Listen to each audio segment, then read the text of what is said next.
When I was in elementary school, my mom would take me to Jollibee every time I did good in a class or if I had a high marking. And this conditioning of hers had taken a psychological effect on me and completely shaped my relationship with Jollibee.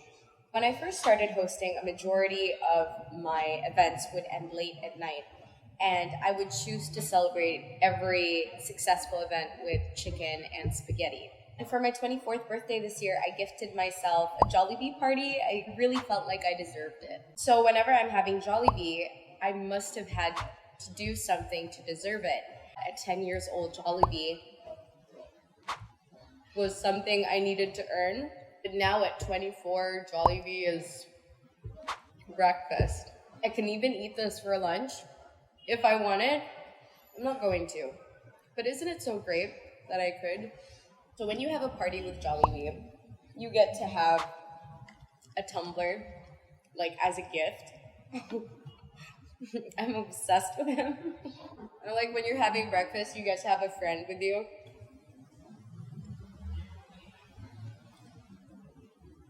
I really love the pancakes at Jollibee. This is a bit awkward. I can't eat and talk at the same time. Like, it's kind of hard to...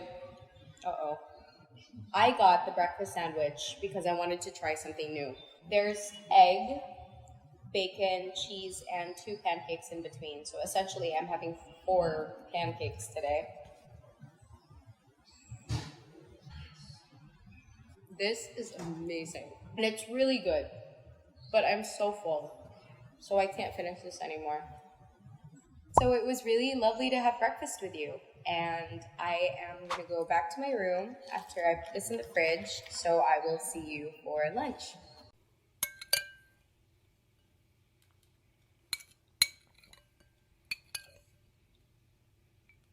For lunch today, I'm having 𝗀𝗵𝘀𝗁𝗵𝗆 Bistro, and this, my darlings, is their Cajun chicken fingers.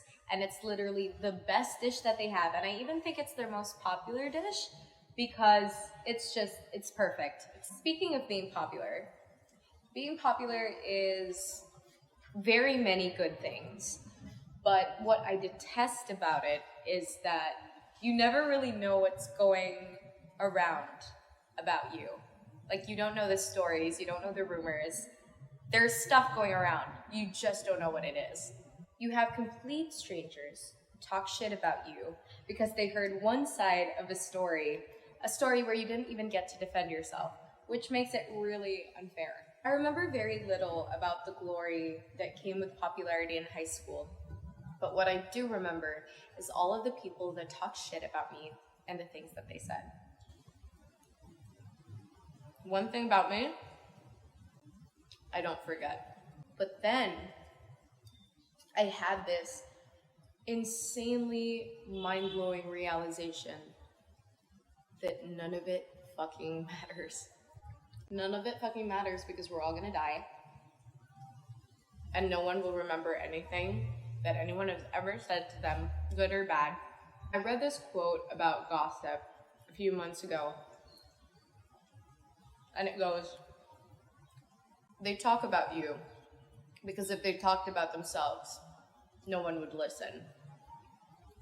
And I mean, I didn't say it. I just read it. But there you go. Just remember that you're going to die and it won't matter. It's given me so much peace. And I think it could do the same for you. Gabby's Cajun chicken fingers are just next level. I'm sure he puts crack cocaine in this because I'm obsessed. Like, I could eat this for lunch now and I will want to eat it for dinner. And one time I went out with a friend and he told me, hey, why don't you get something else for a change? Like, just try something new. And I thought, yeah, you know what? I'll do that. And I tried something new and it was good. But the whole time, my mind was with these Cajun chicken fingers. I'm gonna take one more bite and then I am going to meet you for dinner later because I'm a little bit full from breakfast. We had quite a lot for breakfast. Okay, so I'm gonna meet you guys for dinner. So I'll see you later. Bye.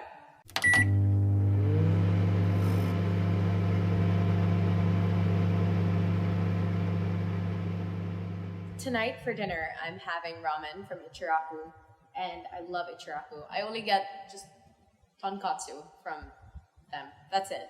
That's the only thing I've ever even tried. So I've never had anything else, and I don't want to because this is my favorite thing.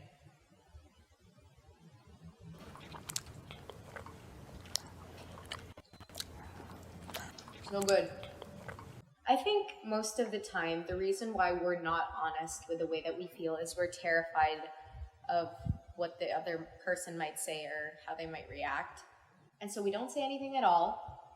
And then we spend our whole life regretting not saying anything. It's better to say, oh well, than what if. Don't live in fear. Just do it. What's the worst thing that can happen? They tell you that they don't like you back. And then maybe they're gonna screenshot your message and then send it to a group chat and make fun of you. But you're not gonna remember that in 20 years. What you're gonna remember is that you didn't take a chance. And you're gonna spend your whole life regretting that you didn't. So just do it. It'll be the best decision you've ever made in your life. Or the worst.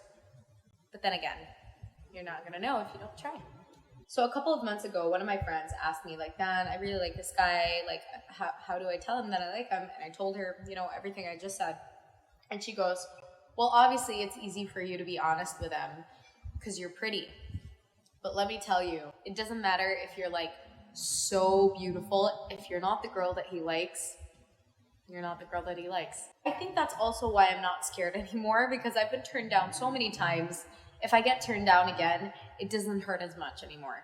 That happened to me this year. I told this guy that I loved him. I messaged him a really long paragraph, and I was like, listen, I love you, and if you don't love me back, it's fine. I just needed to tell you. He replied, like, that's funny. I'm drunk right now. I was fully sober. Just came from a concert, too. So I was like, in my feelings, and this guy's like, oh, okay. That's really crazy that you're telling me this now. That's like really weird. And that's all he said. I know that it's the broth that makes the ramen so good. But to me, it's the noodles. Like, I really love the noodles. It's so good. And they had it thicker before. Like, when 𝗶𝗃𝗁 was still, like, relatively new, they had thick noodles. And now it's thinner, which is fine. It's okay with me. It's easier to eat, honestly. But, like, I really loved it thick.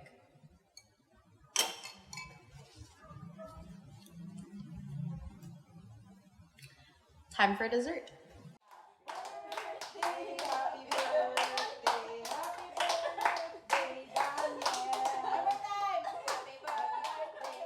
When I was a kid, I didn't like cake. I decided that I hated it.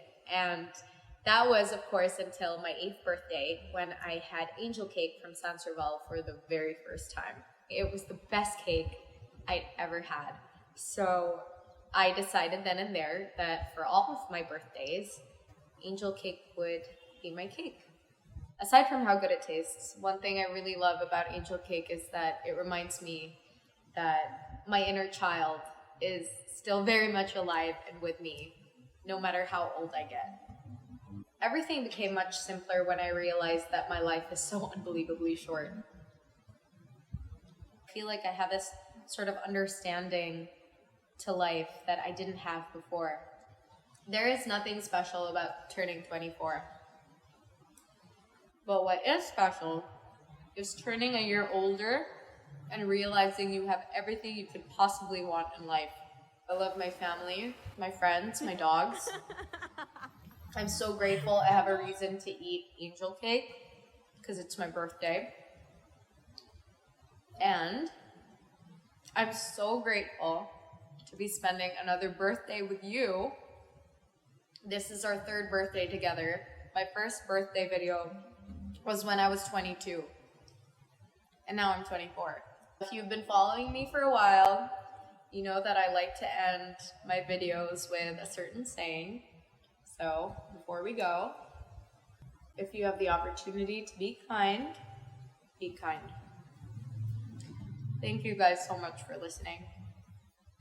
You know that it means the world to me. So thank you. To more birthdays together.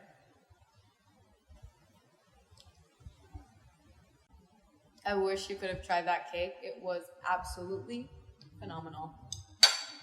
Okay. Bye, guys.